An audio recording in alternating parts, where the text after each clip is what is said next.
Welcome back, creators, to this brand new explainer. If you've been literally banging your head against the wall trying to figure out exactly why some of your uploads totally take off while others just completely flatline, well, you are in the exact right place. Today, we're going to fundamentally shift how you think about growing your channel.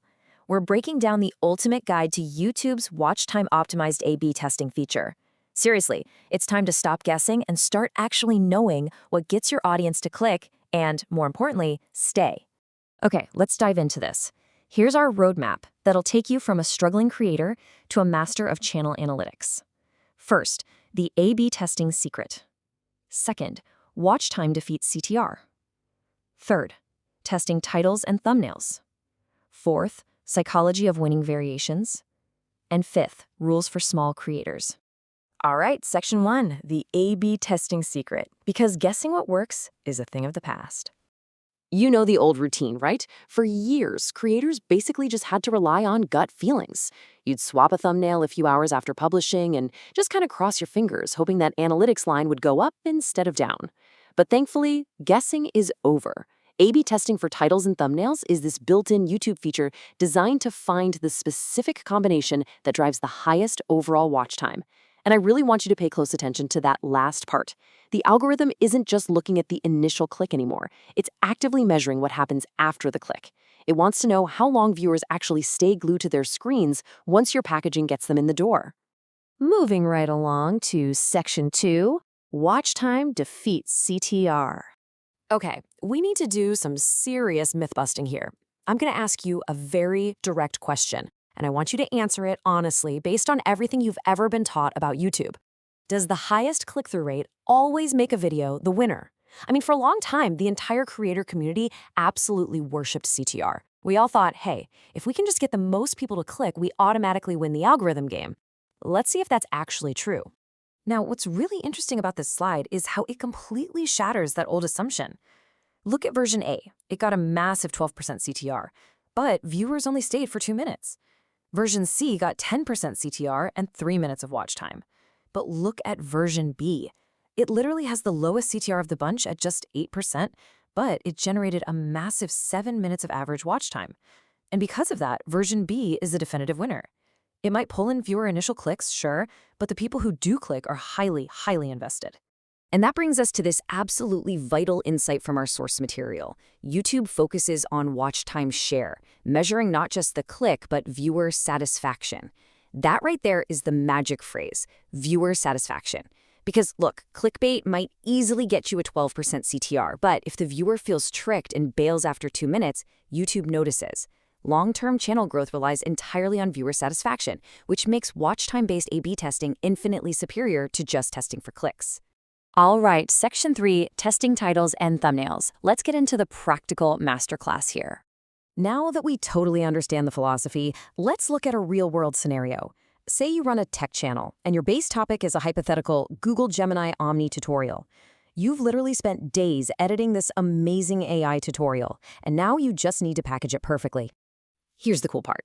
YouTube actually allows you to test up to 3 completely distinct combinations of titles and thumbnails at the exact same time. You aren't just testing one tiny element, you're testing the entire vibe. Version A targets the practical learner, right? Gemini Omni Full Guide, paired with a free AI video thumbnail. Version B leans hard into mystery. Gemini Omni Secrets Nobody Knows with a shocking AI tool visual. And version C? It targets a competitive angle. Google Flow versus Gemini Omni with a bold VS graphic. YouTube takes these 3 totally different versions and serves them to different segments of your audience simultaneously to see exactly how they react. So once the test is running, you're generally going to encounter one of a few outcomes.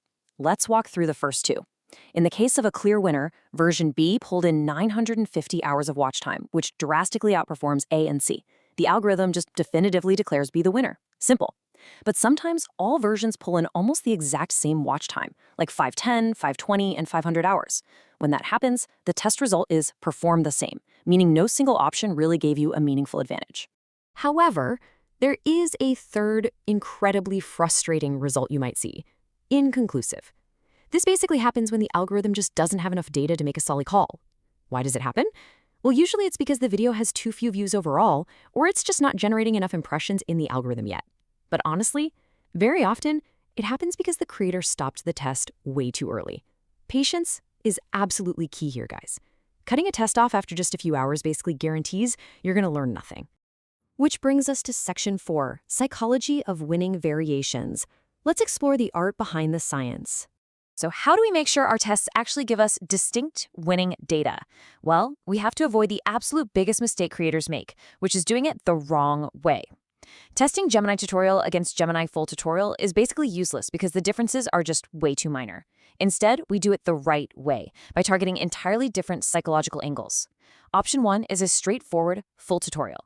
Option 2 is totally result-oriented, easiest way to make AI videos. And Option 3 asks a dramatic question: will Gemini Omni replace ChatGPT?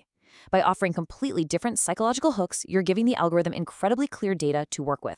And this brilliantly illustrates the 3 major emotional triggers you need to be using when you're designing your tests. Try to assign a distinct emotional hook to every single version. Number 1, benefit. What do they actually get? A free AI video. Number 2, curiosity. How does it work so fast? One-click video. And number 3, controversy. Is the whole industry changing? ChatGPT killer? When you boldly contrast benefit, curiosity, and controversy, it makes it incredibly easy for YouTube's algorithm to identify exactly what your audience is craving that day. Okay, finally, Section 5, Rules for Small Creators. Because we need actionable boundaries for growing channels. Everything we've covered so far is super powerful, but how does this apply if you don't have like 1 million subscribers yet? First off, let's save you some serious time and frustration by rapidly listing off the formats where A/B testing simply will not work right now. You cannot run these tests on YouTube Shorts, scheduled live streams, premieres before they finish airing, made for kids content, private videos, or age-restricted 18+ content. If you're heavily utilizing these formats, you're just gonna have to rely on your standard analytics for now. Next, let's talk timelines. If you watch really large creators, they might get a definitive winner in literally a matter of hours.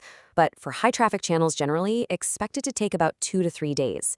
For smaller channels that just need more time to gather statistical data, tests can easily take 1 to 2 weeks.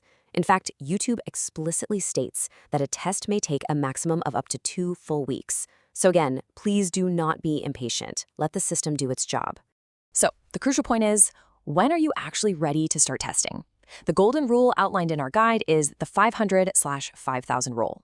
If your channel is pulling in at least 500 views and generating 5,000 impressions on a video, you have enough data volume to run a meaningful A/B test.